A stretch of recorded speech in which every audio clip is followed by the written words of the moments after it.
Hey everyone, welcome! Today we're going to dive into some simple but really powerful ways to help your child think faster and remember more. So let's jump right in. So this is the big question, right? How do we do this? It's not really about just cramming more and more information into their heads. It's about making their mind more agile. The solution is actually pretty simple. We need to train the brain just like we train a muscle. So here's our game plan. We've broken this down into 4 key parts. We'll kick things off with a quick warm-up, then we'll get into some powerful memory techniques, learn how to put it all into action, and wrap it all up with some pro tips to make sure everything really sticks. All right, first up, the quick start warm-up. I want you to think of this as the engine room. Before you can race, you've got to get that engine fired up and running smoothly. This is all about building pure, raw cognitive speed. So what's the goal here? It's all about training the mind to just produce ideas, quickly, confidently, without any hesitation. At this stage, it's really about quantity over quality, just getting those mental gears turning as fast as they can. And these exercises, they're incredibly simple. They only take a couple of minutes a day. You can do rapid-fire questions like, hey, name 3 animals that can fly, or some quick mental math, or even word chains. The big thing here is the pace. It has to be fast, fun, and absolutely no pressure. Okay, so once those ideas are flowing, this next step is absolutely crucial. We have to teach our kids to grab that very first thought that pops into their head. You know how we often dismiss our initial instincts? Well, that's where true speed comes from, by trusting that first impulse. The magic word here is immediately.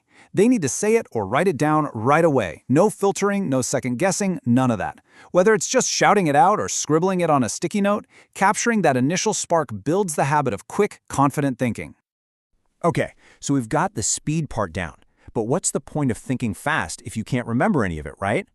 This next section is all about turning the mind into a well-organized library where everything is super easy to find. One of the best ways to do this is a technique called chunk and connect. See, our brains are kind of bad at remembering random, isolated facts, but they're amazing at remembering stories and connections. This method is all about breaking down big ideas into smaller chunks and then linking them all together. Let me show you how it works. It's so simple. Let's start with the concept, apple. Now connect a detail to it, like red. Connect another one, round. And finally, a category, fruit. You've just created a little mental chain. Apple, red, round, fruit. That tiny story is so much easier to remember than just the word apple. Now just imagine using this for a history lesson, connecting a person to a date, to an event, to what happened next. It's the exact same idea. Now making those connections is the first big step, but how do we make them stick for the long haul? Well, it's all about repetition. Seriously, the simplest way to get information from short-term to long-term memory is just a little bit of daily review. It works wonders. And how you practice this repetition really matters. You should encourage your child to actually say their thought process out loud.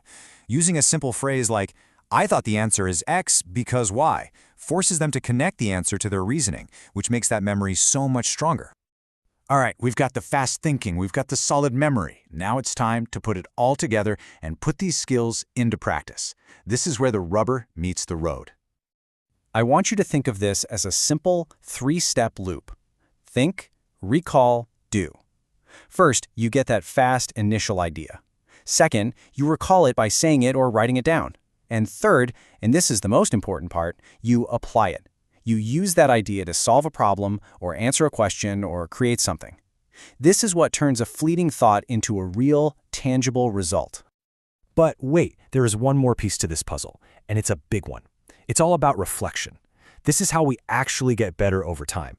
It's about taking just a quick moment to think about your own thinking process. And you don't need some complex debrief. It can be as simple as asking this one little question. Did my quick thought help? This encourages your child to evaluate their own strategy. Was that first idea a good one? Could I do it better next time?